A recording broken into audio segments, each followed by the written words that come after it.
waxaad arkaysaa waxyaaba la yaab kale in dhalinyaro ah oo dhalinyarta u badan qaarkood dhalinyarta qaarkood waxaad arkaysaa in dhalinyaro ahoo faraha labada farood xinaystay war xinaha iyo dahabka iyo sidiisaba yaa loogu talagalay ma taqaana adiga nin boqollow waa tahay inaad waxa isku kaabkaabto in naashnash uma baahnid ninkaas aatee boqollowgo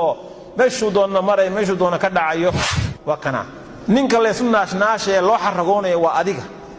adigii lagu xaragoonaya haddaad wixii dumarku ku xaragoonayeen ku qabsatid warcaana way xagee socotaa waxaan xinahan dumarku iyaga loogu talagalay inay faraha marsadaano dahabka gashadaano ومن ينشأ في الحلية وهو في الخصام غير مبين ضد إيه هوكا إيه حاجة إيه قرطة إيه هذلك كما أتكدمر كرجع كجا أفتان لكن حاجة اسناش كي قرحين تيس قرقريد إيه وحاس برنامج كاس دمر بالله قلت هلا إذا برنامج كاس وضع محن كل اللي هنا كي الله عرف قدره ويسومه هذا كأديك دمر كحقوق بسنة